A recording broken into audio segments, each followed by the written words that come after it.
Hi everyone, it's Kim from Fleece and Harmony. Welcome to our knitting and crochet podcast. We're recording here in our store, in our woolen mill that's located on our sheep farm in Prince Edward Island, Canada. So welcome to everybody. If you're new to the podcast, you're going to see it's kind of rambles all over farm life, wool life, and wildlife. So we're going to cover all the bases usually.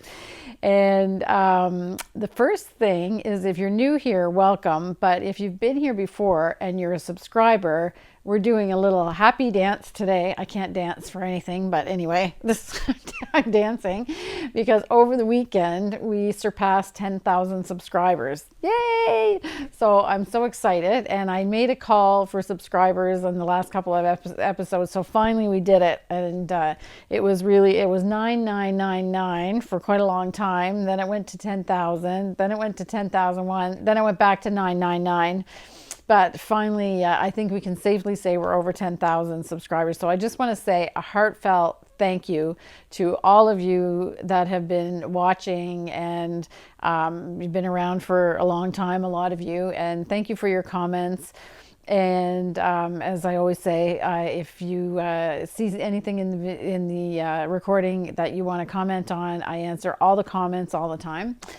So thank you to everybody, and if you haven't already subscribed, join the club and subscribe with the video. So thanks again, everybody, and we're going to have a little celebration. So I have these booklets that are pattern designs by Arna and Carlos, and they were launched at the same time that they launched the Norwegian wool by Rowan. So there's, I have enough that I think I'm going to give them away to the first 30 people that place an order until they're gone. So I can't tell you which book you're going to get, because we're just going to randomly put them in the parcels for the first 30 parcels that we ship out in the next little while. And it's just a little thank you for being with us and sticking around and watching and helping us and supporting us. So thank you very, very much. And I'm really excited. YouTube even sent a note saying that you surpassed the 10,000 mark. So I think you used to get one of those plaques when you went over 10,000, but now 10,000 is, not much for YouTubers, but for me, it's a lot. It means a lot. So thanks very much. And I'm really so happy that you're all here to see the celebration as well. Thank you. So as usual, we're going to start with farm update, and we'll talk about whips. And unfortunately, there's a real rip this time. So I'm going to explain about what happened with that, because I had to rip out. And Betsy is joining us, so we're going to talk about sweaters again, like we always do. She's starting a new project before we get to the llama part. And our llamas now have their heads closed, their brains are safe in there, and now we're starting the fun part, because it's going to be the personality part. So you'll see how we got there. And then we're going to do a shop update. We're going to talk a little bit about the Fibre Festival. Things are really ramping up now for the Fibre Festival. And Betsy and I are going to embark on a new project together, something you've heard about before, but we decided that we were going to do it. So we're going to talk about that as well. And we have a harmony part this time.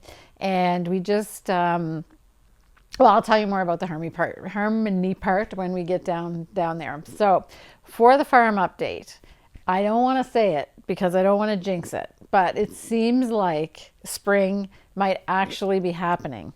The snow is almost gone, but there is potential that we could get more snow, but whatever we get now, I'm pretty sure is not going to stick around. And I actually have the windows open in here because it was actually pretty warm. It gets hot. It gets pretty humid in the shop and in the mill, because when we're washing a lot of wool, and Ken was really busy today washing buckets and buckets and buckets of fleece. So it gets a little hot, and we can actually have the windows open, and you may hear there is a robin tweedling away outside in a tree that's not too close but not too far away, and sometimes he gets pretty vigorous, and I can hear him pretty clearly, so you may be able to hear a little bit of him singing. He's obviously calling for somebody to come and join him on the branch of the tree.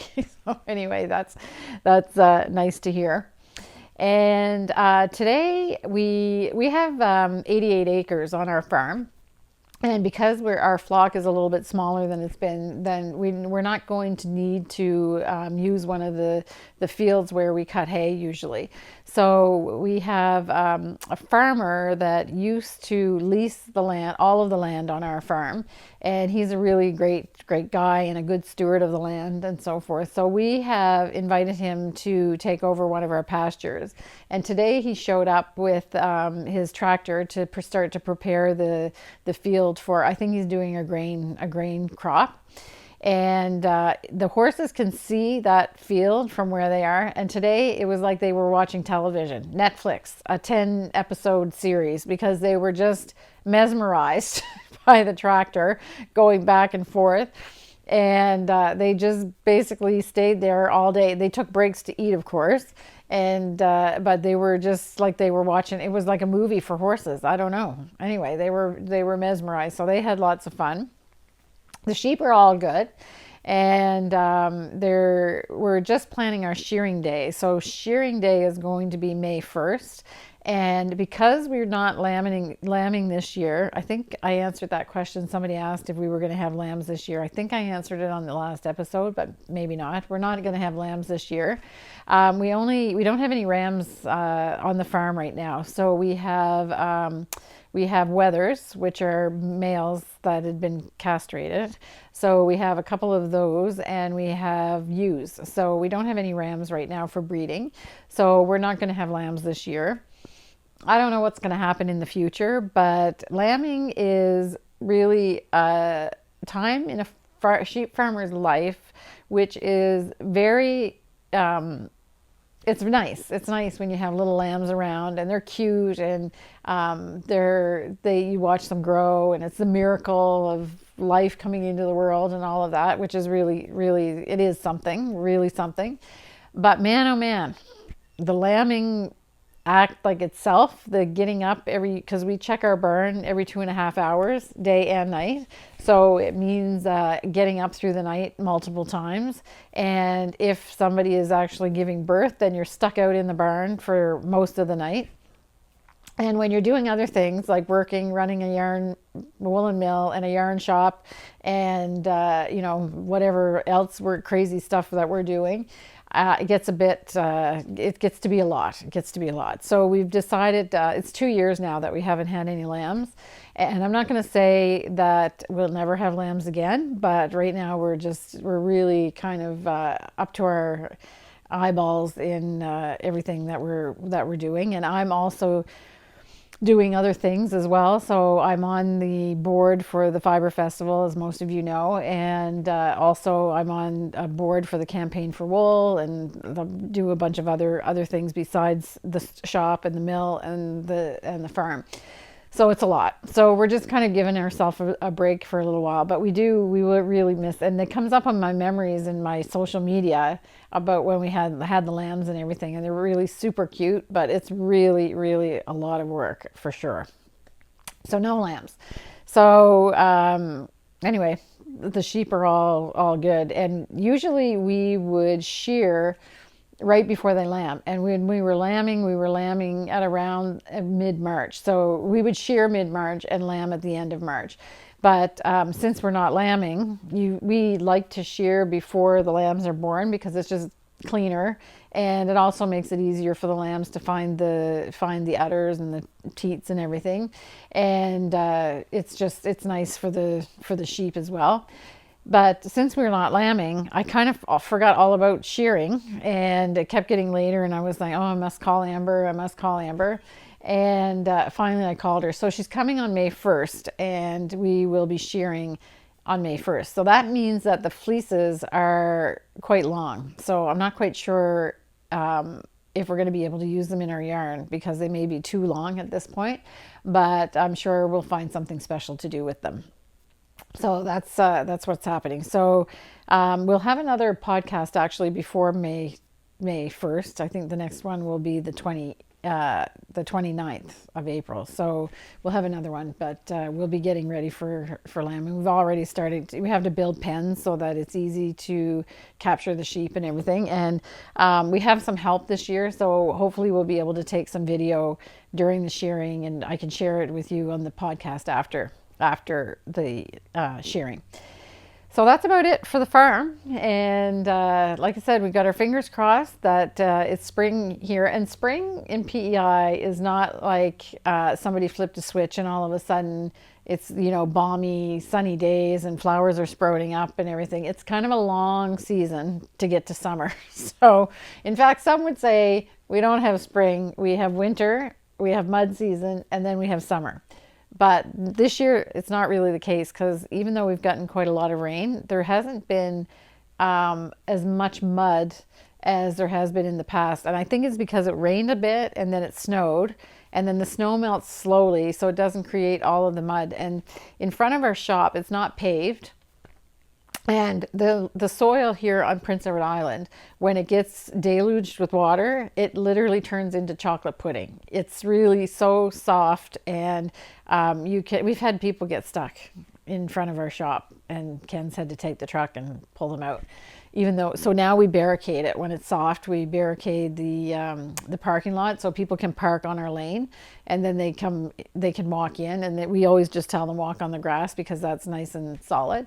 The good thing is that there's some kind of a weed, we don't know what it is, but it's creating a carpet over where the mud is. And every year the mud gets less and less, and that carpet of whatever that weed is gets more absorbent. So it's actually really good. It's keeping the soil down and everything. So that's, we really didn't want to pave in front of the shop, but so if it all grows grass, or not, it's not grass, it's some kind of a weed, but it's really tough. You can drive over it. People park some people are afraid to park on the grass, and we said no, it's not. It's okay, it's not grass, you can park there, but it's still green, like even after our cars are going over it and everything. So we're hoping every year it gets a little bit more thick and more spread out. So we're hoping eventually it'll just make some kind of a nice green carpet in front of the shop.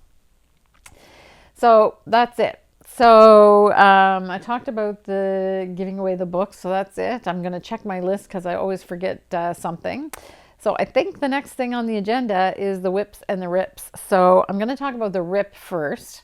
And I am going to mention I didn't bring Paisley with me today because I actually did not do one stitch on it. So I'll work on it in the next 2 weeks. And then for the next podcast, I'm hoping that I'll have quite a lot done. I'm not going to promise that it'll be finished, but that's kind of the goal I have in my mind, is that I'll actually get it finished.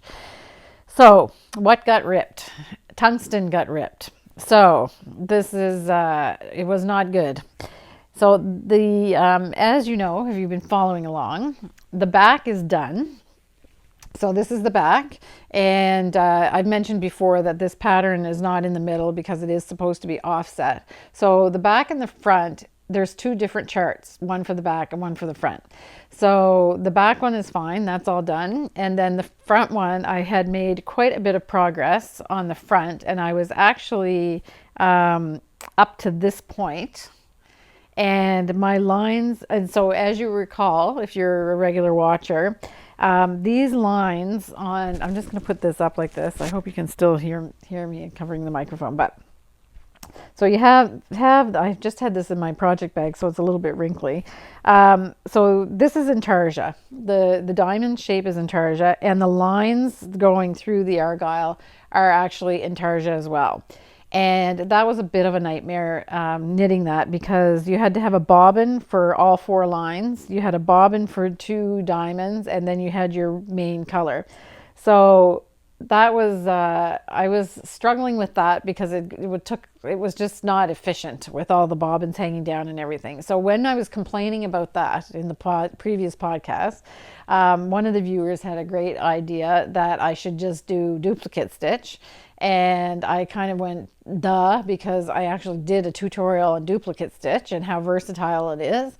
So in the front, on the front, I'm doing duplicate stitch. So these lines are, I'm not knitting them. I'm knitting the diamonds and the background, and then I'm stitching in the lines after.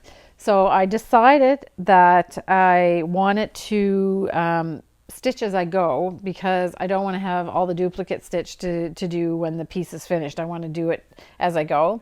And lately my hands have been getting a little bit stiff when I'm knitting, so it gives me a little bit of a break. I'm changing the motion of what I'm doing when I'm sewing them in.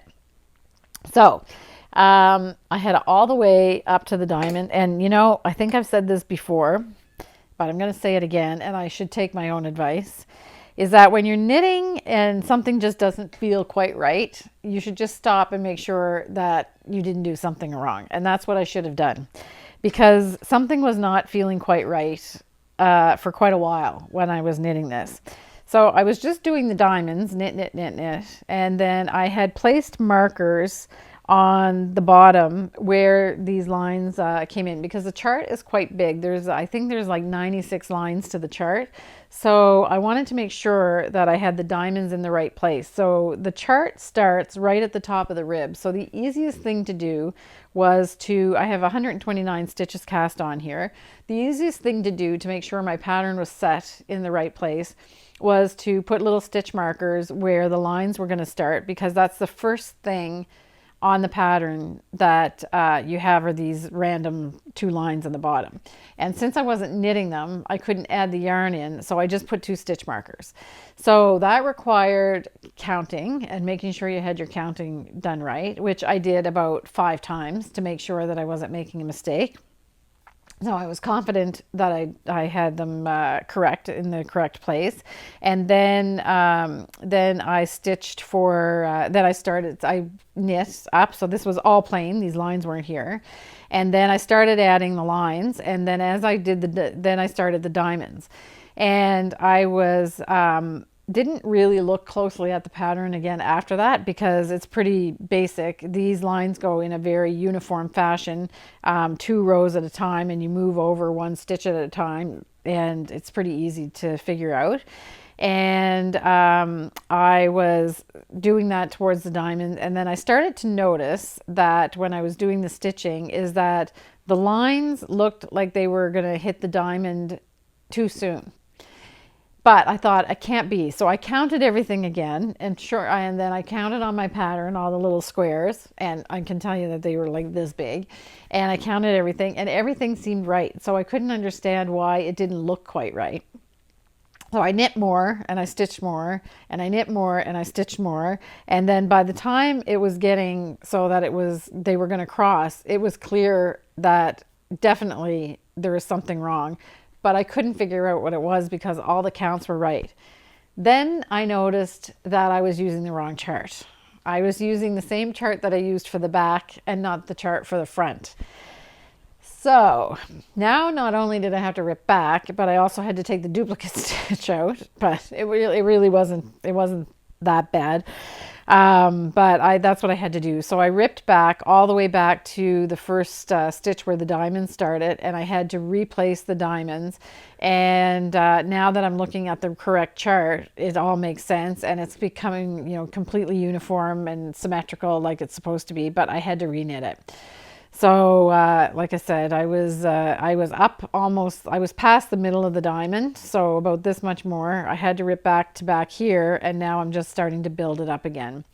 So just a dumb mistake, not like really paying attention. And like I said, I often say, if it just doesn't feel quite right, there's probably something wrong, but I couldn't figure out what it was because all the counts seemed to be, I counted these stitches over and over again so many times that I was starting to drive myself crazy. But It's fixed now, and it goes quite fast because when you're just using these the two colors, so you've got two bobbins and then the main color, and you're not having to fool around with these bobbins for lines. It actually knits up very quickly.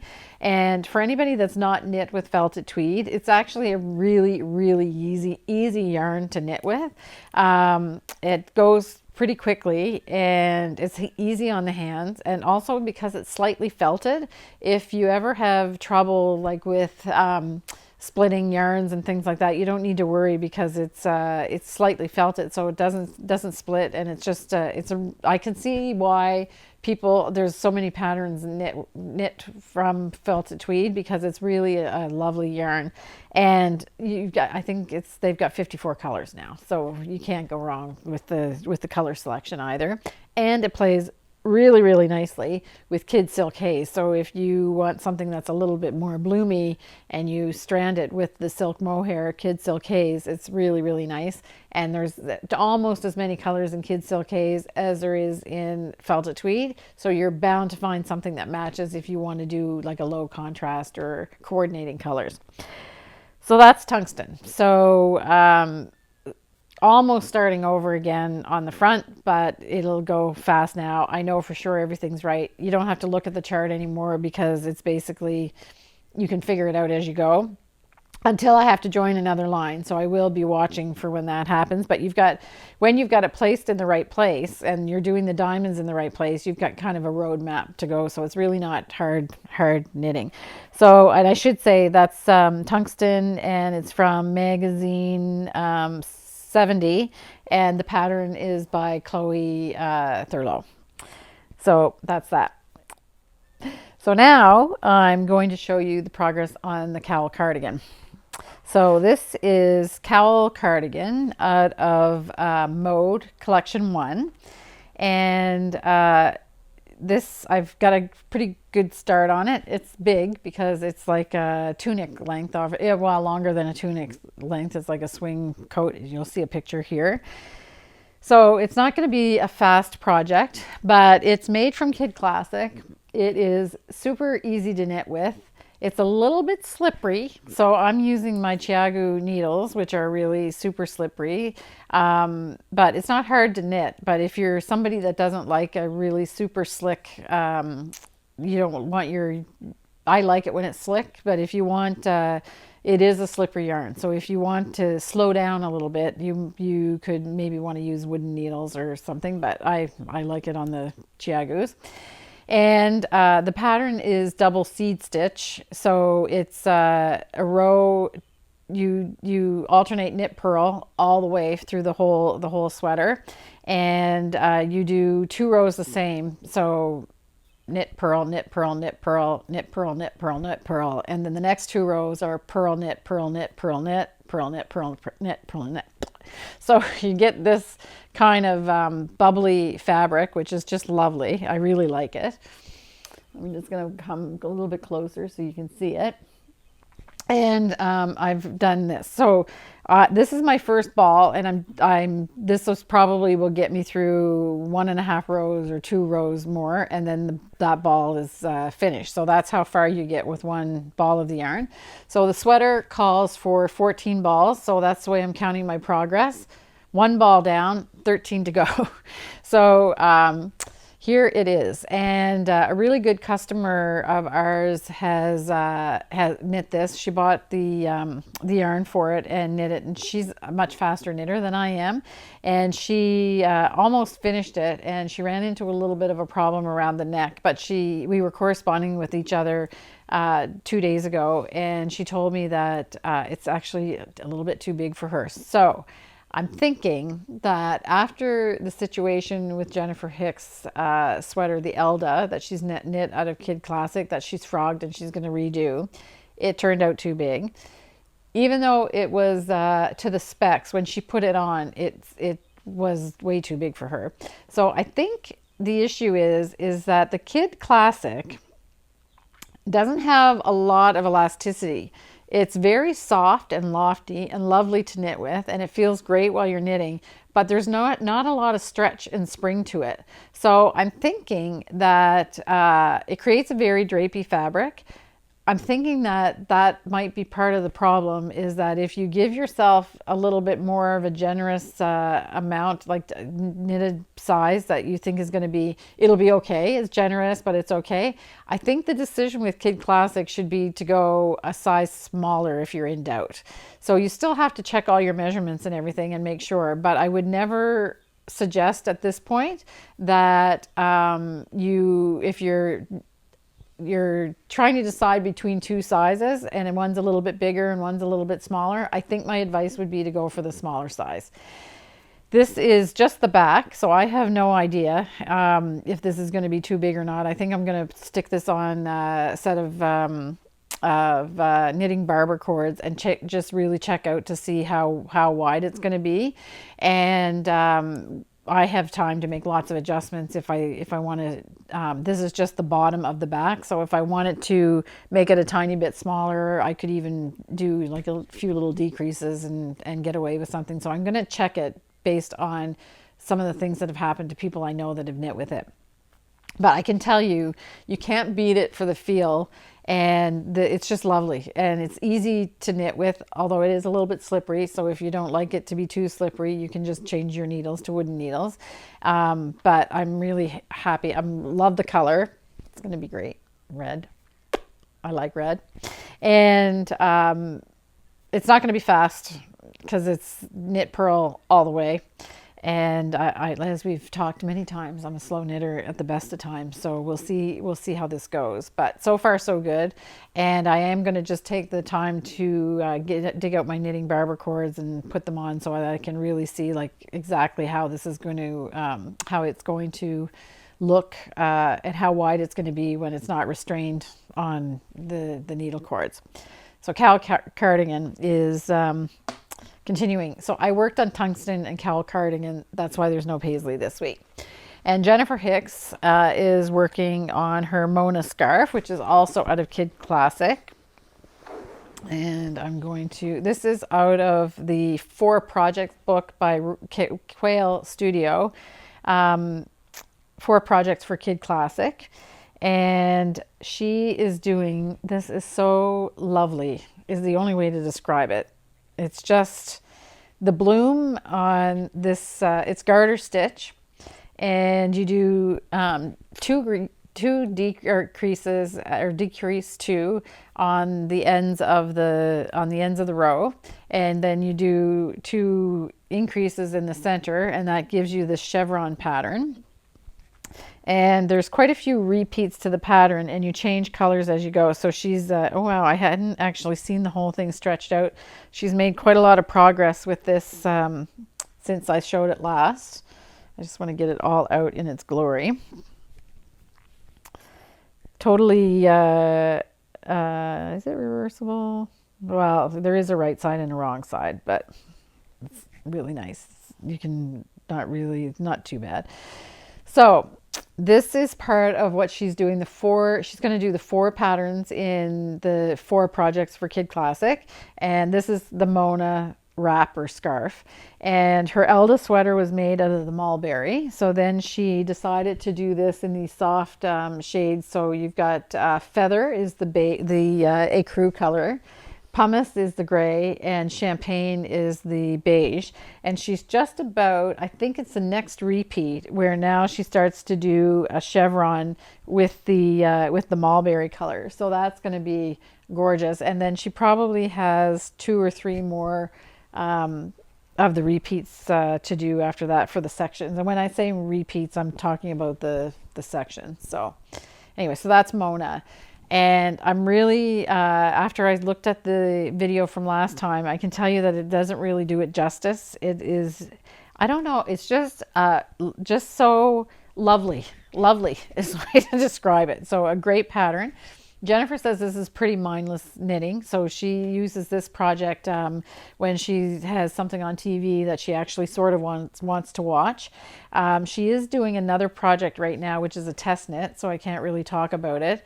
That one is not a TV watching project. So she's finding it a good combo with this Mona scarf and the other project that she's doing with the test knit, because she has to really pay attention for the test knit, which hopefully we'll be able to talk about soon.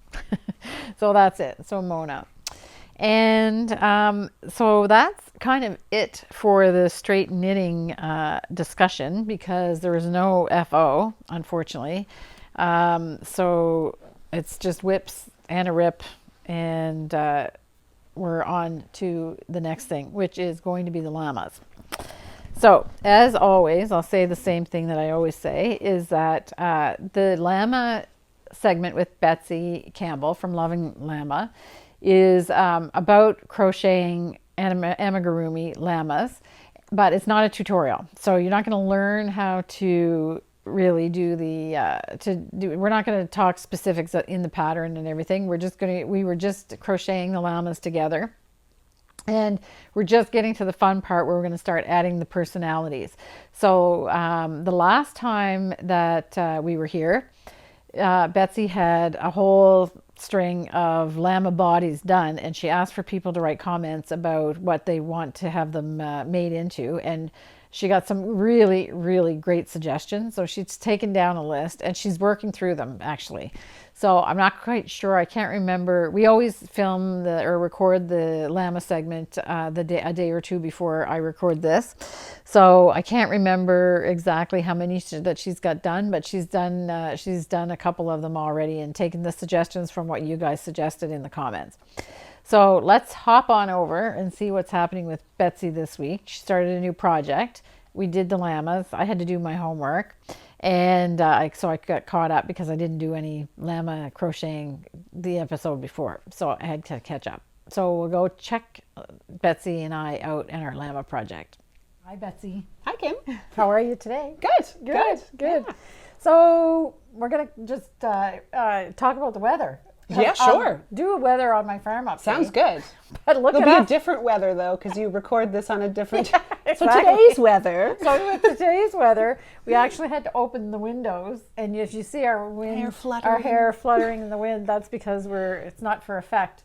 It's because we anticipate that we will be a hot mess by the end of this if we don't have a breeze on ourselves, right? Now that's a Canadian hot mess. Yeah. We're not wearing shorts and tank tops out there. No. I'm wearing my Cornwallis. We did both switch from wool to cotton though. Yes, exactly. And yours is your Cornwallis by Martin Storey, knit in Summerlite DK. Nice. One of my favorite projects that I ever did. It's beautiful. Yeah, I love it. Mine is, I didn't make it. Mine is pop into the shop and grab a nice sweater. Yeah. So, although I should say it has given me some ideas, because I kind of thought I would never wear, I don't know if you can see all the way down, but you know what do you call it? The split hem? Yeah. I said I'd never do that. Why? I don't know. They're so cool. Thought it wouldn't be me. Oh. But now I have it on and I'm liking it. Yeah, and it's shown me that I don't mind a little shorter sleeve. Uh-huh. It has the raglan, which I haven't wore on myself ever. So it's kind of shown me some things I'm going to try. Right. So, and it fits you beautifully. Thank you. So when you're ready to knit something like that, then you can just measure exactly. that. Although I think the whole thing would be like in, what do you call that? That's the garter. I think it's garter. It's garter. Yeah. It's garter. Even better. It's machine garter, but it's garter. Yeah. So I caught up with my homework. Good. Yes. It's looking good. So there she is. She looks like a llama. Yeah, she looks like a llama. I have to admit that I was late doing my homework, and I had to text Betsy last night and say, her head looks like a funnel. What's wrong? Yeah, well, it was because I skipped the line I didn't continue on the minute it looked like a funnel, and I knew what yours looked like. I knew I was already doing something wrong. So then I read the next instruction. So you weren't wrong. No, you just didn't read the next instruction. Yeah, yet. I was just skimming instead of actually reading line by line. So it's all good. And I put her little muzzle on. And which is looking super cute. She's got a bit of a snub nose, this one. Yes. Yeah. Well, I can push it out a bit, but I kind of like the flat nose. Yeah. And I did just a little jaunty turn to the side, as your advice was. And it does really give personality the minute you start doing anything. So like body position is what makes it interesting. Yes. Yeah. So very cute. Very nice. All right. So do we want to carry on with the llamas? Do you want to know if I've been knitting? Yes, I want to know if you're knitting. I went a little, what do they call that? Castanitis. Oh, okay. This week. So along with, I should say first off, thank you so much for all your incredible and amazing ideas. I have a list of, 20, 25 llamas that I can now sit down with my done llama bodies and just read through the list and feel what inspires me. So things like bird watchers, ballerinas, librarians, gardeners, knitters, crocheters, astronaut. Yeah. Shepherdess. I now am lying in bed dreaming about how to make sheep rather than counting them. How to make little tiny sheep. So thank you so much for your inspiration. It gives me great ideas, and I really do walk around in a daze thinking about llama characters. Right. So aside from that, because I just can't do llamas all the time. No, I'm just going to put couple of knitting projects that I started. This one, so the yarn might be a little bit recognizable from my vest that I did, because of course I was experimenting. Well, then I had leftover yarn. Right. So I thought, okay, so I pulled out the flax pattern by Tin Can Knits and decided to just throw on. Have you knit a flax before? I did, yeah. Oh, one of my, I think my basic sweater. My very first out of acrylic, but my daughter does still wear it. Yes, perfect. Yeah, it does. It teaches you the increases for raglan. Right. But I have some I'm going to modify. It's not going to be an actual flax sweater. So stay posted. Anyway, the whole story was I was using up yarn, and then of course you realize this yarn is not going to finish a sweater. So what do? Well, I have to buy more yarn. You buy more. So it's in the mail. Okay. I ordered it from, I forget exactly where, but anyway, more Briggs and Little is on the way. And this one's Briar Rose, which I just love. Nice. I really do love. Yeah, it's nice. Yeah. It makes a nice weight of a sweater too. Right? Yeah, not bad. Yeah. It's a little, and I do keep my fabrics a little bit more dense. I like that. Yeah. And more importantly, the real project that I've started it's called, I don't know, maybe if you can put up a picture, find it somehow. I'll find it, yeah. Okay, it's For Fox's Sake. Okay. F-O-X. Yes, exactly. By Max Sear. Yeah. And same guy that did the teddy bear teddy bear. So instead of teddy bears on the yoke, this one has foxes all Perfect across. For Prince Edward Island. Perfect for Prince Edward Island. So this one, of course, is my first sweater for me out of Selkirk worsted. Selkirk worsted Fleece and Harmonies yarn, of course. So I have in here a couple different colors. I've got Northumberland Blue will be the main body. This is the Blue Lobster, which is a little darker. I'm going for it'll be a pretty subtle contrast between the background of the yoke and the main body. Right. And then the accent. This, just for people that are wondering, you're using parts of the gradient that we did, the blue gradient. So that started with A Night Without Stars, which is the very darkest navy. Then the Blue Lobster is the next one down. Yep. And then the Northumberland Blue is the one. And I might be jumping one. I think I've left one out because I wanted a little more contrast. Right. So then I'm going with Atlantic Sky. Yeah. I think is this one. And then my fox, of course, is Pumpkin Patch. Right. So she does have one called Fox and Kits. Yeah. But it just had a little browner, warmer tones, and I'm a cooler tone person. So I just went with the Pumpkin Patch. Yeah. So I'm excited. So there's not a lot to show yet. This is my slow project. Just your concentrating project. You need to concentrate. Okay. Oh, the challenge that don't worry about it. It's okay. What I've run into is there are lines that have 3 different colors in one line, and that is challenging to me to carry all those yarns through. Usually pattern designers try to avoid that when they're doing stranded color work, but every now and then you come up against it because the more intricate the design is. Well, I think in this case it has to do with because it's actual critters versus just a pattern motif going around. So I'll do it, but I'm allowing myself to take my time. Yeah, as it looks like your floats are great. Good. Thank you. I hope so. Yeah. Not too tight. I'm trying to keep them loose enough. So this just has a rolled neck? No, he tends to, so far, the 2 patterns of his I've done, he has you put the neck on afterwards. Oh, okay. Whoops. Yeah. This. Oh my golly. So we were going to go get skeins, but we didn't have them all. So so this will, actually, that's true. It will be a rolled hem, but it's picked up and put on after. Right. So, okay. Not rolled, a folded overhead. Folded. Yes. Yes. That. Okay. Yeah. I'm going to pick up all these pieces. I can hardly wait to see this one. Thank you. It'll give me time. Don't rush me on. It's quite a cute pattern, as everybody will have seen by now. All right. I think the other one's not attached, so it can just hang out there. Okay. So so that's what I'm knitting, and then of course in between doing llamas. Right. And somebody asked about your vest and where the pattern was.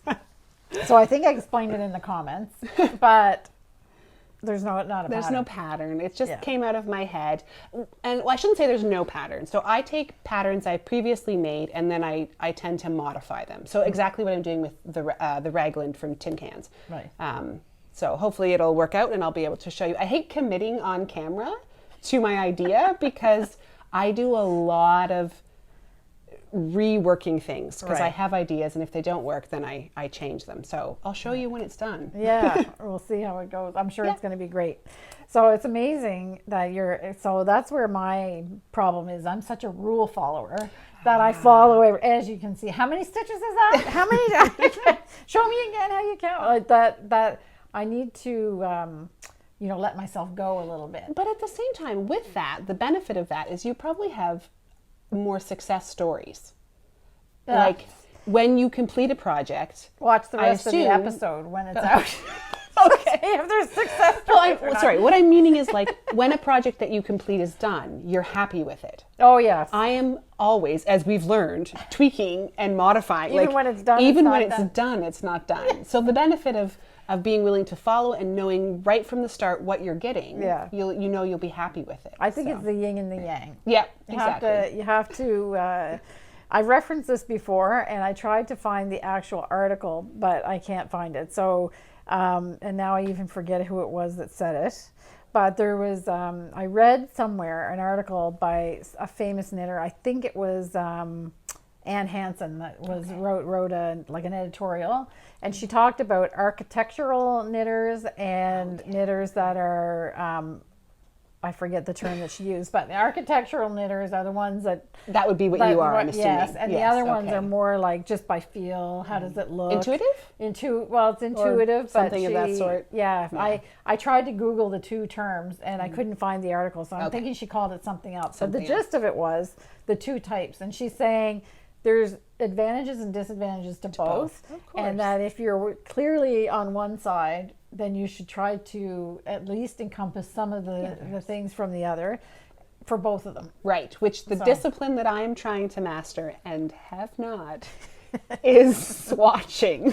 Oh, okay. So I did a quarter of a swatch for this. A quarter of one? And went bored. Oh!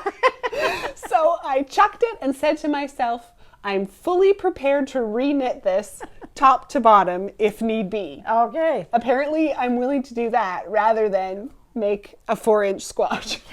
Swatch. And you're a fast knitter too. I have time to knit. Oh, okay. I think we need to clarify. I have a significant amount of time that I am able to dedicate to knitting. Okay. So I'm not running a business the same way that Kim is. Well, yes, but I am a slow knitter. Okay. Like any way that you... Actually, the truth is, I think because we'll call me a COVID learner of knitting, I have not spent time with live knitters. So I don't actually know what's a fast knitter and what's not. Like, I don't. Now, I would say Arna's a fast knitter. Yes. Okay, because he always talks about slowing his videos down. Yes. And even when my husband comes down and sees him, he's like, "Whoa, what is that?" Yeah. So you should look up. Hazel Tyndall. Okay. I'm pretty sure that's from the Shetland Islands. Yes. She holds the world record for fastest knitting. Okay. I think she still has it. So you should look up. There's videos of her knitting. Watch her. Okay. Yes. So that's really, really fast. Okay. And then we talked about this the last time, I think. Then there's slower knitters. But and it, you know, what's interesting is that it's not necessarily experience either that makes you faster, because I've got a lot of experience now, and I'm not fast. Any faster. And there was a girl that was coming to our knit nights when we had those, like before COVID, and she was a relatively new knitter. And when I saw her knitting, I was like, whoa, she could go. She was just like. I guess the key is to like what you're knitting when you're done with it, right? Like I don't think I'm crazy fast, but what I do appreciate about my own knitting is that I think I'm fairly even. Well, I think you can be more even the quicker you are, actually. Oh, because you're more, if you're going really fast, then it's like you're kind of in a rhythm. In a rhythm, okay. So, and I think that that's important for tension. I get in probably about a 15 stitch rhythm. Yeah. 10 to 15 stitches and I'm having to shift everything again. Yeah. So anyway, if anybody wants to look up Hazel enjoy knitting, then it's almost like if she was knitting with wooden knitting needles, she'd be starting a fire. They're going so fast. I would kind of like to see someone edit one of her videos and have that happen. Yeah. Surely catch those sticks on there's fire. someone out there who knows how to do that. Anyway, but right. Now we're going to talk about crochet. Crochet. Yes, and I'm not fast at crochet either, I can tell you that. That I think I am. I think I can, Yeah, you're I'm pretty confident fast at that. Yeah. So, here's my little guy. He hasn't changed much since you saw him last. No. Tonight, we're going to attempt to accomplish getting on the rest of the appendages and closing up the head so that we will have the llama body complete, and then we can work towards characterizing. Yes. Yeah. So so my head ended up, like, I thought it looked pretty big, but now it looks pretty good. It looks right the way it should. So I might have added an extra row. You did the decrease round. Oh, you haven't done the decrease round. I just haven't done the first decrease round. Okay, so I did the decrease round. You just done the first one. Yeah, and I did put my little muzzle on a little bit to the side. Yes. You did yours straight on. I did mine straight on because I almost always have them to the side. So I thought I would try it. And while I was working on her, I decided, she's a girl now, that her head seems to want to tilt down like that. So it's exactly like what you said, is that they kind of want to be what they want to be. They do. They talk to you. They do. So she's going to be looking, I don't know what she's going to look at. Oh. Maybe a butterfly. Something. Okay. Oh, now see, the ideas are coming. Yes. Something. This is how it happens. Something sweet. You know what? And that's, I just had an epiphany about crocheting and knitting. And one of the things I love about this craft, and why I'm happy I'm not crazy fast at it, is that's where I find a lot of my ideas come. While I'm crocheting or knitting, I actually have time to think about. Your mind wanders to what it does a little bit. Now, you can run into trouble doing that too, but that's when I go, oh, I want to try this, or I'm going to try, this will be perfect. And so it has time to develop ideas. Percolate. Yeah. Okay. So that's it. And I did do my ears. Nice. And so there's that one, and then there's this one, which is skinnier. Because I tightened, That's all right. So just squish and modify. Yeah, so I think that maybe I just didn't pull this tight enough. And I couldn't remember, because it was so long ago when you actually I put the string in down like that, so that I can pull it and bend the ear if I want a little bit. Sure, if you want to do that. If I want to do that. Yeah. At this point, I would usually trim the one that you know is attached to your beginning string. Okay. I would just trim it off. Okay. You could leave it on and pull it down through the head to adjust things. Oh, okay. But at some point, you're going to have to let go of adjusting. Yes. The ear is just going to be the ear. Yeah. So I think this one feels like it should go like that. A little bit more floppy? Yeah. I also haven't spent time with live llamas, so do they ever have floppy ears? I don't know. I don't care. This one does. I'm not into stereotypes. Sounds. I stand corrected. It's gonna go like that. Nice. It'll be cute. She's listening. Yeah. What is that down there? Okay. All right.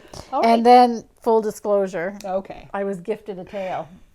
So that's gonna be perfect. A perfect little tail. Nice. All right. Good. Okay, so we'll carry on. Okay. So actually at this point, we need to begin. What we're going to do is we're going to stuff our heads, and we're going to close it up. We won't make you sit through and watch all of that. So we'll just go ahead and do that so we can get the ears on. It's just stuffed to the top of the neck Just right stop now. the neck. Yeah. So we're going to go ahead and stuff her full and carry on. All right. All right. Okay. We did it. So there she is. Yes, there she is. Now, looking a little awkward without our ears. Yes. But we'll fix that in just a moment. So we're going to attach ears and we're going to attach tail. But before we sort of go off to do that, I want to talk a little bit about, again, ear position. Okay. So can we see I'm okay there? Take this, hopefully we can see the little guy. Yeah, so, I can zoom in the editing. Oh, sure. Perfect. Yeah. So things like, it's hard for me because I'm not seeing him from the front, but I'm going to assume I know. So things like how far apart, that would be awkward. That does not look llama. That looks like a reindeer. Yeah. So your animal will change dependent on your ear placing. This is also rabbit, not llama. Right. So you can have them sort of central. If you bring them back, he may look a little more annoyed. Oh, anyone who knows, animals who turn their ears back. Bring them forward a bit, may look a little softer, a little off. We'd want to tilt the head a bit because they're down. So all that positioning matters. Okay. So, sorry, I'm staring at the llama, not you folks. So when we go off, we'll go off camera and come back with it done. But that's something we'll spend a bit of time doing, is just figuring out exactly where we want those ears to go. We'll try our best to get them in that spot. They will not land exactly where we planned, and then they will look great anyway. Right, okay. Because that's just how it works. You helped me with the eyes before we started today. I did too. And it's amazing, like if you put them just a little bit closer or a little bit farther away, it makes a big difference in the way that they're... I think when I was first making my llamas, I was putting them actually too far up, which was just not making them look very llama. So I went online to look, because like I said, I haven't spent a lot of time with live llamas or alpacas, and realized their eyes are actually quite wide set. Right. And they don't have a lot of upper skull, forehead or whatever. It's actually quite slanted back. So again, just taking a look at pictures of the actual animal will help you with some of that placement too. Yeah. Great. Okay, so we'll get those ears and tails on and we'll be back with you. Okay. I didn't cut any of my strings yet. That's okay. You can wind those in later. And actually what I'll get you to do is I'll get you to bring this one out the same hole as this one. Oh, okay. Tie a knot and pop that knot back inside. Oh, that just keeps everything extra secure. Oh, okay. So kind of where you can bring two together and knot them and then put them back inside is how I do that. So if for people, again, this is not a tutorial, but for people that are wondering why they're sticking out the back, is because when you finish sewing whatever part is, you go through a big chunk of the body and pull it through, and then of course it's squishy, so you can cut it and it'll just disappear. Pops inside. back in. So same as what you do with the bunnies and stuff like that too. Exactly. And my tail has a little curl to it. I haven't put mine in. Oh, I didn't put mine. Oh, I did put one in. Not curls as much. Yeah. So you just stitch that down. Yeah. With a just so otherwise it can kind of flap around. Yes. Yeah. Cool. So there we are. So the last thing we're going to do today is we're going to put on the muzzle, just because I want to be with Kim when we do that. And then I'm going to leave her to put the eyelids on. I'll show her how to do that on her own. So you'll see it fully completed next week, but we will show you the mouth and muzzle before we go. Right. All right. So I realized for you folks, that was what, like 2 minutes? Yeah. We have been working away for a little while here, so it doesn't actually happen quite that fast. We've definitely put in at least half an hour. Yeah. To get those ears attached, and the little noses and mouths are, I don't know what you call the piece between. I don't know. Anyway, their upper lip, and nose kind of attached there. Right. And given my upper lip goes all the way up. All the way which? Is that? It's the same as mine. Yeah. Okay. I think she looks like she's got a halter on. Okay, then you know what? If you don't like the position, you go ahead and snip it, pull it out, and do it again. Yeah, well, that's just what you do. Or I'll live with it for a little while. Sure, and see what you think. See how it looks. Yeah. All right. So there they are. Okay, they're great. So we are going to still add some eyelids, but I'll have Kim do that on her own later, and you guys can see that finished. And now we were chatting a little bit before we started talking is about how the personality stuff. So I said, where do you source all of this, stuff? Because all the other accoutrements that have to go on it. She goes, I make it. And I said, of course you do. Well, I often do. So hats, I was talking about hats are a great start because hats immediately are identifiable. So for example, if it's wearing a fireman's hat, that's pretty identifiable as a fireman, or a a baseball cap or a sun hat or a gardening hat. Right. So those kind of things identify the character pretty quickly. And when you say make, you usually knit? I do a combination of knit or crochet. Okay. Hats are often knit. I do make these little like vest jacket things that are not full piece. They just will have around the neck and kind of vest down the front. And mine, when you did mine, I'll have to bring mine out. I did a cowl, I think. It's a collar, but it's actually just a collar. Don't poke yourself with that. It's just that's a wicked needle around your neck. And then I also knocked the microphone. It's a collar sewn in. How do I do it? It has a little button on the side. Oh, yes, and then it has a, So it's just the collar. And I think I cable knit that one. Yeah. Yeah. Yes. So some I knit, some I crochet, and I kind of choose which looks better sometimes. For example, this week I was working on one and I made the same hat 3 times over because it just wasn't getting the right shape. And every once in a while I think I should really write these patterns down. And that's as far as it goes. It's the thought that counts. Exactly. Yeah. It's not the thought that pays. Yeah. But anyway. Exactly. That's right. So, yeah. All right. Great. So, then I'm going to do the eyelids. Yep. And then I have to decide what she's going to wear. You already thought maybe butterfly. You were thinking butterflies. I was thinking that she's looking. You could have a butterfly down, and then you could have one maybe sitting on her back. Yeah. But now you have to figure out how to make a butterfly. Yeah, I bet you I'll be able to find. You can totally Google crocheted butterfly, and I can guarantee you'll find one. Yes. And so then what I do, if I find a pattern that's too large, I'll just use a finer yarn. So just switch to a finer yarn, and then a critter that was maybe this big will suddenly shrink. Yes, perfect. Yeah. The magic of gauge. Yes. Yes. All right.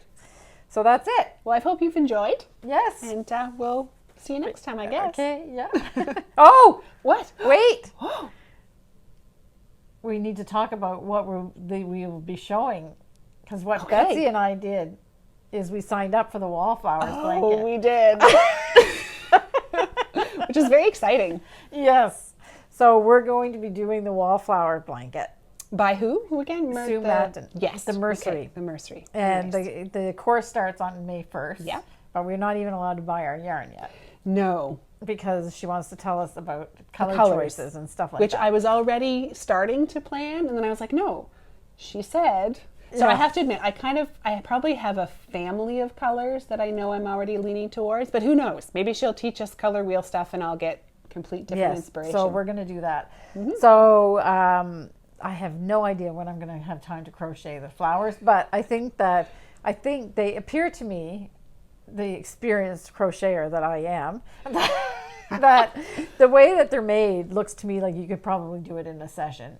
Like you sit and do... Oh, you sit and do one complete flower? I don't know. I have no idea. Well, okay. But I have done enough granny squares in the past to know that, yes, you are most likely that you will want to do a flower in a session. Yeah. Yes. So you'll do a flower and then you'll do another flower. And the great thing about it is it's a project like that. It's small along the way and then you put it all together. Maybe. I don't know. Maybe we build this one as we go. So the classes go for 6 months. Well, then we've got some time. Yes. Okay. So I'm really looking forward to it. It's going to be fun. They're so gorgeous. All right. So now that's it. Bye-bye. Okay, bye. So that was great. So we were really happy that we've got the heads closed, the ears are on, the tail's on with a cute little curl.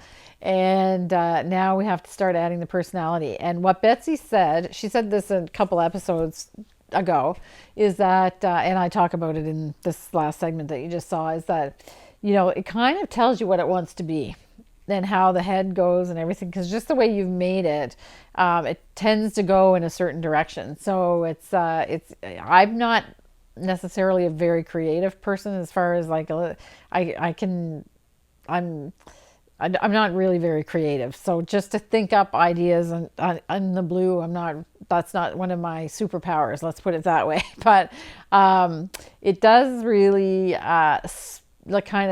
spark the creativity, because it starts to look like something, like when you're doing it, even if you're not really trying to make it look any different than just executing the pattern. It does kind of tell you what it wants to be. So I have an idea for what mine's going to be, and Betsy has an idea for hers, and we're going to continue on. And you heard the news which I'm going to talk about next, is that we both signed up for the Mercerie wallflowers class. So I've talked about the wallflowers class. So that's the designer Sue Matten out of the UK is a crochet designer and has done these beautiful, beautiful blankets. So there's 2 online courses that are starting at the 1st of May. The first one is wallflowers, and the other one is homage to the Granny Square. So she's run both of those courses start on the 1st of May. So now Betsy and I are both going to take the courses. So I have no idea how I'm going to crochet a bunch of flowers on top of everything else I'm going to do, but I'm really excited about it. The llamas were a little hard for me, I have to say, and the yarn is kind of a little tough because it's a really thick cotton yarn. And I enjoyed learning them, and it certainly sparked my interest in amigurumi. So I had done my rabbits because I had done the llamas and I liked them. Sheldon's been around for a while, but I enjoy the amigurumi process. But that really thick cotton yarn was a little bit. I found that a little bit rough. So I'm really looking forward to expanding my crochet skills on the flowers. And it's not really suggested as a beginner class, so you need to know how to crochet, which I can at this point.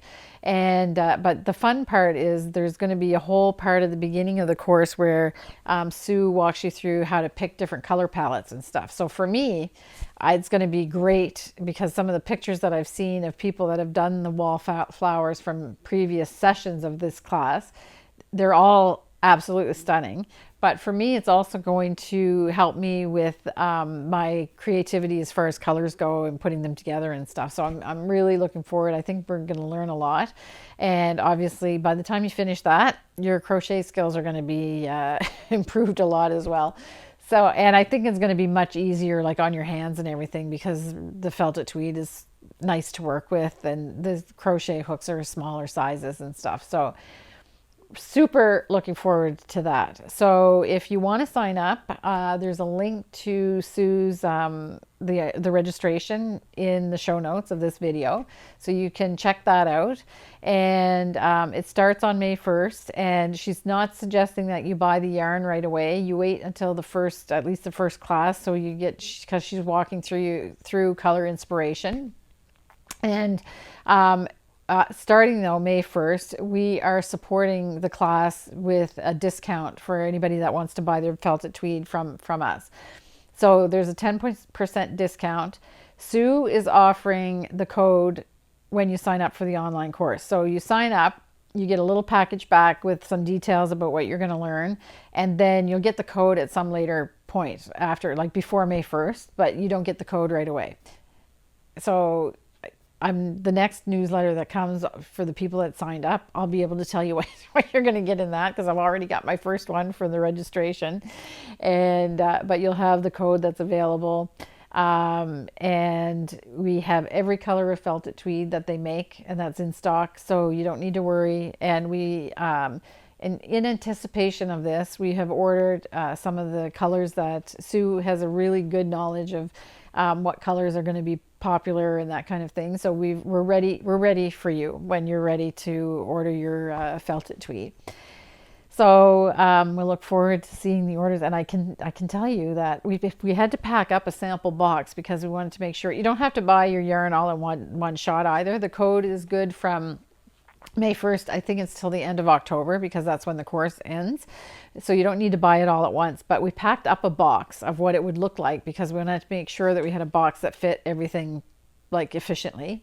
And even just looking at the colors, that the sample that Sue has done, she sent me the list of colors that she used, and we put those in a box and looked at it, and it really makes you excited. It's going to be really, really fun. So hopefully some of you will join us as well, and we'll be able to, of course, Betsy and I will be talking about it on the podcast, because we're going to have to compare notes. I have a funny feeling that Betsy will do a different color scheme than I will, because our tastes in color are a little bit different. And so it should be really, really fun, and we're really looking forward to it. So hope some of you were able to join us in that as well. So that's the Mercerie. Sue Matten, links down in the show notes. You can get right to her website there. So now I'm going to talk about the shop update. And where am I going to start? So I think I'll start with the easiest first. So Moorit is coming out with their second edition of their magazine. So since we've just talked about crochet, we'll stay on the crochet subject. So Moorit is the magazine. It's a biannual magazine. It's a biannual or semi-annual magazine, twice a year. And it's crochet patterns. And the first book was really impressive, I have to say, because the designers in these magazines are taking crochet in directions that I didn't really even realize where crochet had gone. So it's really, really lovely.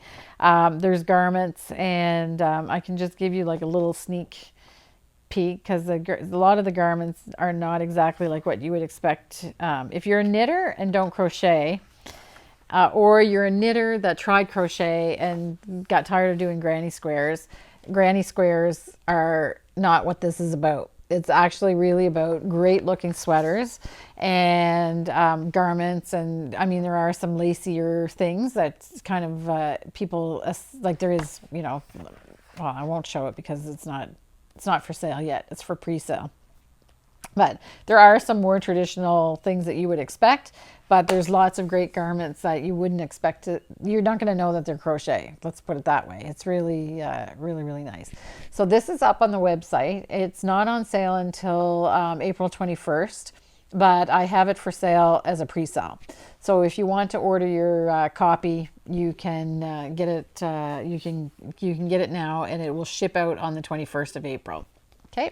And if you order something else with it, we'll ship it out your order at the same time. So if the book is included, your order won't leave the shop until the 21st of April.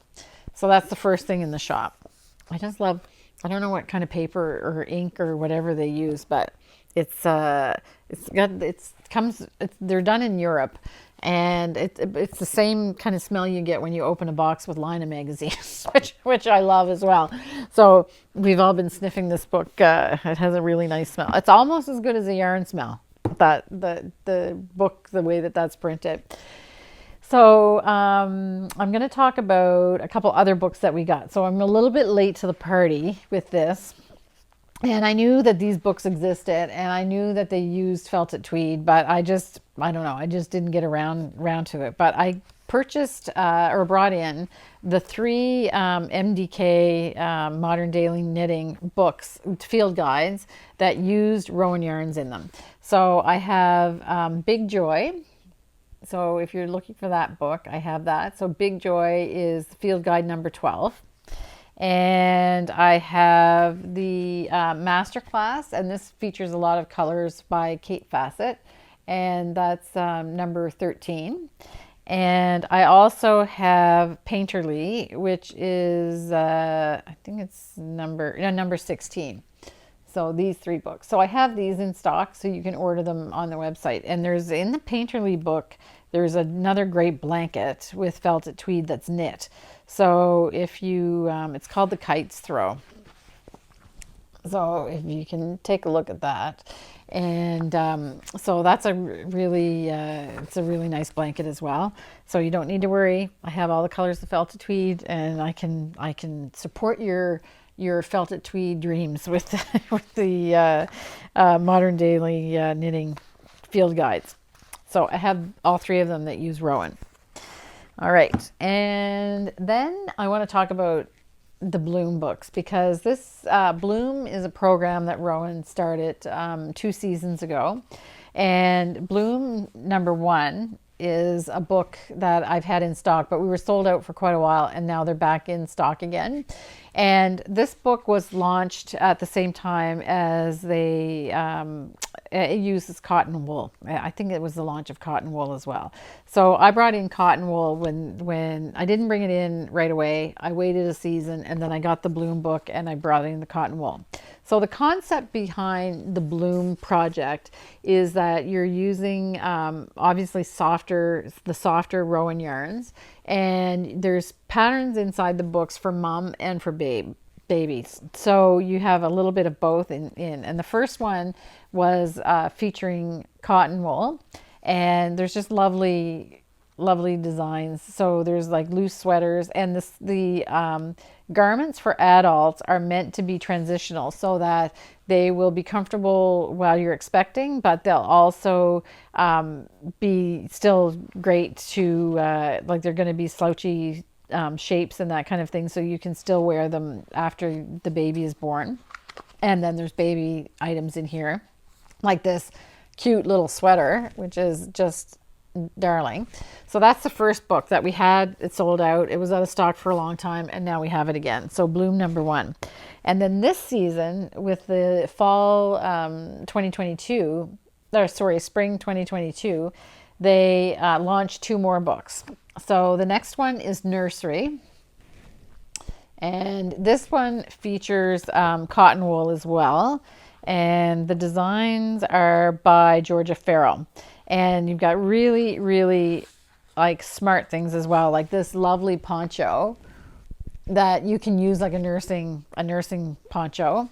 And she's using cotton wool again. So these patterns are all out of cotton wool.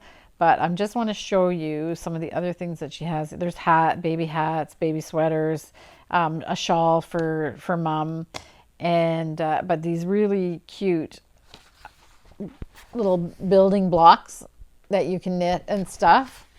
And there's also a mobile, which I think is super sweet. So small projects and then bigger garments. I'll probably do like a little slideshow maybe. So you might be seeing a slideshow. So that's again cotton wool. And I'm just going to talk about cotton wool. I featured this when we first got it in. I just love these 2 colors together, the navy and this little soft pearly pink. So cotton wool is 60% cotton, 40% wool, and it is still hand washable, but it's only 40% wool. So I guess you need to still handle it like wool, but it is 60% cotton. It has a really nice feel to it. It's not a traditional plied yarn. It's kind of I don't know if it's a chainette or not. It's hard to, well, it's more like a single, I think, but it is a weight that is somewhere heavier than DK, and I don't know if Rowan considers it a worsted or not, but it's somewhere in between what I would say is a worsted and a DK. It's 20 stitches for 4 inches on, I'm not sure what needle size it is, 4 millimeter, I can't see it, but it's the gauge for it is 20 stitches to 4 inches or 10 centimeters. So it's I don't think that that's really a true worsted, but it's also a little bit heavier than DK. Very versatile weight, and it does mean that it knits up pretty quickly as well. So that is the wool that's featured in the Bloom #1 and the Bloom Nursery book. So that's the prominent one. And then the third Bloom book that's now out is Bloom Baby Basics. And these designs are done by Martin Storey. And he's using Summerlite DK and Baby Cash Soft.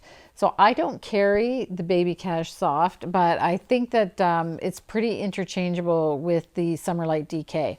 So I'm wearing Cornwallis, actually, by Martin Storey, which is knit in Summerlite DK. So I can tell you that this changed my mind about cotton yarns, because I was not a big fan about cotton yarns before.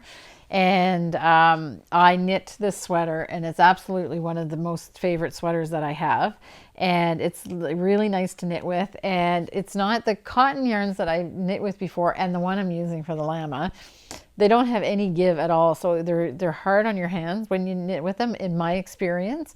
But this doesn't feel like that at all. It feels nice and soft. And the more you wear it, the more it's just a really comfortable yarn to knit with. So that's featured in this book.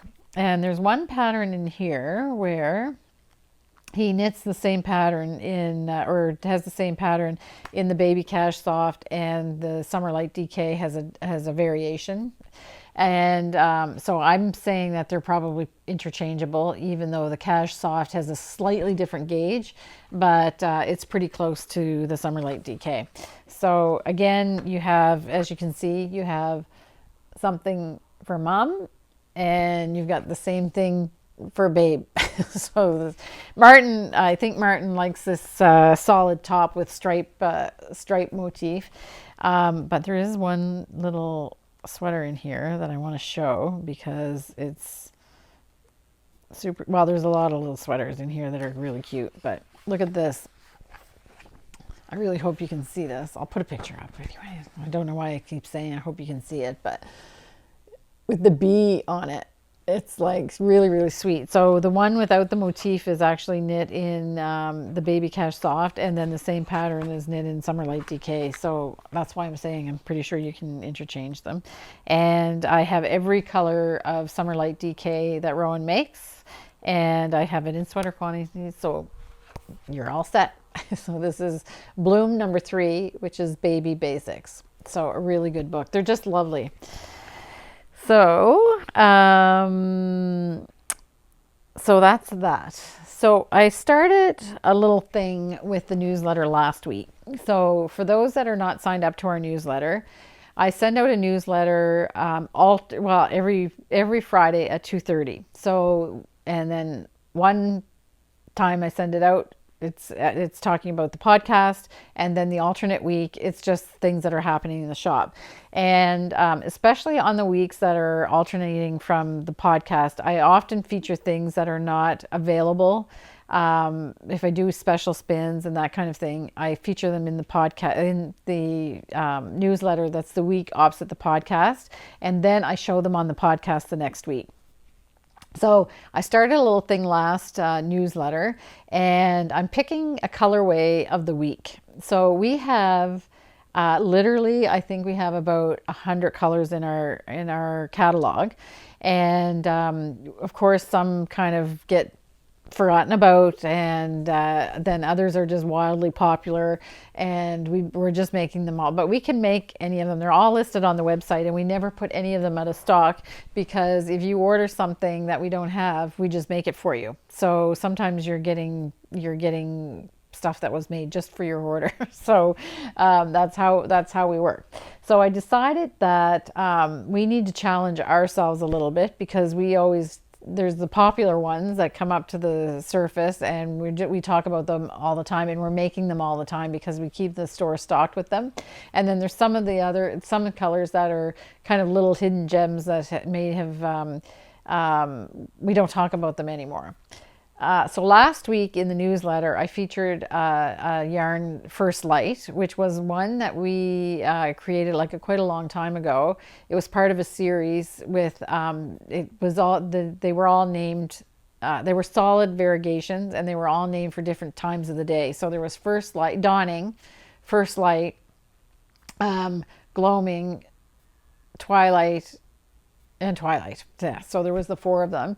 And then we did colors of flowers. So there was buttercups, pansies, forget-me-nots, and wildflowers that were, as much as we don't do speckles, but they were variegated with a lot of white space. So that whole series was done. And I just featured First Light on the newsletter last week with coordinating colors. So if you wanted to make something, people that have been watching know that I'm a big fan of using variegated yarns in yokes, and I can't really see myself, there may be a few exceptions where I would knit a whole sweater with a variegated yarn. There are a few exceptions, because I've seen some beautiful projects with that. But for the most part, I'm kind of a fan of using the variegated colors, either as a contrast in a cowl, or the Winter Nights cowl is a good example that Simone Van Eiderstein designed from Sand and Sky. And or in what I did with my Hinterland sweater, which was used the thistle in the yoke and the plain, a solid in the body. So the idea of the segment is that I'm going to feature a variegated color. Sometimes it'll be something that's really popular already, and sometimes it's a color that we haven't talked about in a long time, so we're going to feature it again. Today's color of the week is going to be blue poppy. So blue poppy is actually wildly popular, and it's just a beautiful color, and the base is seafoam, but you have this beautiful purple with crocus and periwinkle, and it kind of doesn't really have like a lot of gray in it, but it has kind of a little bit of a silvery gray tone to it in some places. So this is blue poppy, and all of these colors are available in worsted or Aran. So we have them all listed in worsted or Aran. So this is really really popular color, but one of our favorites. So that's why I'm featuring it this week, blue poppy. And I picked out, we're going to try to pick 5 colors that are coordinating with the variegated one that we're featuring. So the obvious choice with this is seafoam. So it's really matchy, but in the right kind of project, you can see, like I could see stripes, alternating stripes, like a rocket tee kind of situation. It's a little bit too heavy for the rocket tee. Maybe there's a heavier version of the rocket tee, so you could use it like that. Would be really great. Or, you know, a solid with using the variegated as the kind of interest piece. Also would be really cool with crow wing. So I'm picturing something, you know, where you have that kind of contrast with the darkness of the crow wing, and then you have those pops of color that you could use with that. And then these other 3 colors are all a little bit more, they're a little more contrasting. So the bottom one in purple, that's aster. So that's from the amethyst gradient that we did, and the color is aster. And you can see how it picks up those little pops of that pinkish purple in the blue poppy. And then periwinkle will go perfectly, because periwinkle is actually one of the colors that we splash on the blue poppy. And then if you wanted a neutral to go with it, I think this would be really nice. This is blue poppy with slate. So those would go together really, really nicely. So blue poppy is the colorway of the week, and these are the shades that you could knit with it, and you can make other choices as well. But like I said, I just wanted to try to challenge myself and think about the different shades that might go with these variegated colors. Okay, so that'll be featured in the newsletter this week. So I think that now we're almost to the end, and we're going to talk about the Fibre Festival. So the Fibre Festival, Prince Edward Island Fibre Festival, if you Google that, it's really funny because you get 2 hits on Google right away. The first one is actually the Prince Edward Island Department of Tourism, that the PEI Fibre Festival is featured on their website. So you get that. And then the next one that you get is the website for the PEI Fibre Festival. So it's being updated all the time. So as we get new information, the committee and the person that's doing the website, who's in charge of the website, is updating everything. So there's always something new on there almost every day. And there is a place to subscribe to the newsletter for the PEI Fibre Festival. So if you're not subscribed and you think you might want to go and you want to be the first one to know what's going on, you might want to subscribe to the PEI Fibre Festival. So the tickets are not sold out. They haven't gone on sale yet. They're going to go on sale within the next week or week and a half or so. But there's going to be a notification for the people that are signed up to the newsletter as a preview to purchase tickets. So if you're interested, you think you're interested and you want to look at the workshops and that kind of thing, then you can sign up for the newsletter, and that will the new information will go out first on the newsletter and then be released to the public. So you can check that out. So I don't think there's anything new as far as all of the workshops and everything have been more or less set. There's a couple other little things that are kind of in the wings, that, and like I've said this before, I'm not organizing it. I am on the board for it, but I'm not organizing it myself. So I have some inside information, obviously, but it's not my Fibre Festival. It's it's a nonprofit organization, actually, that's doing it. So, but I'm here to tell you about everything I know, because I like to I like to promote it. Obviously, we're really excited. So I don't think there's anything much new about the instructors and that kind of thing. That's pretty nailed down. But there is some new information on vendors. There's new vendors that are being added, and there's still actually a link that if you think you're a vendor that might want to come, there are still a couple booths left, and literally I mean a couple. So you can still fill out an application to become a vendor, and we'll just leave that open until it seems like it would be too late to have a vendor, if there's any booths left. But there's still a couple of booths. And we just the board just approved another couple of new vendors just last week, so those people now know that they've been accepted as well, and we'll still review more in the next little while. So that's that. So the things that I've talked about all the time, and I want to talk about again, is if you're looking for a hotel for the PEI Fibre Festival, there are links on the website of hotel partners that have blocked off blocks of rooms with a special rate. So this is a rate that's better than their normal rack rate if you were just trying to block. But you have to access those rates through the link on the PEI Fibre Festival. So I got a couple notes, comments from people asking me that they're telling me that the rooms were sold out. And at that time, they actually weren't sold out. It's just that in order to access the special rate, you have to use the link that's on the PEI Fibre website. So it'll take you right to the hotel website, but there's a special block that you access through that link. So there are still some rooms the last time I checked. There's 4 different hotels. They're all within walking distance of the Delta, which is the hotel that's hosting the Fibre Festival. So if you can't get a room at the Delta, any of the other 3 hotels are close. Like I said, you're within walking distance. So you're right downtown Charlottetown. There's now 2 events. So there's a Kaylee and the Harbor Hullabaloo, which is a new event that's been added. The tickets are not for sale yet. They're all going to go on sale later. You'll know if you get the newsletter, you're going to know first. And I think that's the only new things that I know about anyway on that. So it's going to be fantastic. Oh, they were coming up with a cocktail. So there's going to be a little on the mezzanine level of the hotel. The coordinators have booked that for Stitch and Sip, and the hotel is creating a special cocktail called the Pearl and Swirl.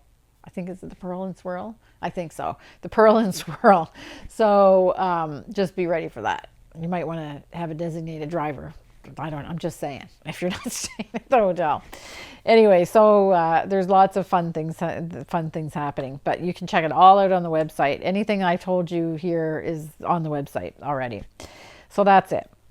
So I think that we're ready to go to the harmony part. And there's nothing more relaxing than a little babbling brook and cheerful. And I think we could all use a little bit of peace and quiet, but not too quiet, because there's the bubbly little brook. So this brook is on our property, actually. And I think we've been down there before for the harmony part, but we're going to just sit there and relax and listen to the birds in the trees and enjoy a little bubbly spring. I guess it's a brook or a spring, whatever. It's it goes down to the ocean at some point from here. So we're just going to sit there in the moss and just have some peace and quiet. So I hope you enjoy the harmony part. I hope that you stay safe and healthy and find lots of inspiration in your knitting and your craft, your crochet or felting, weaving, spinning, whatever it is. And have a great 2 weeks, and we'll see you in 2 weeks' time. Bye.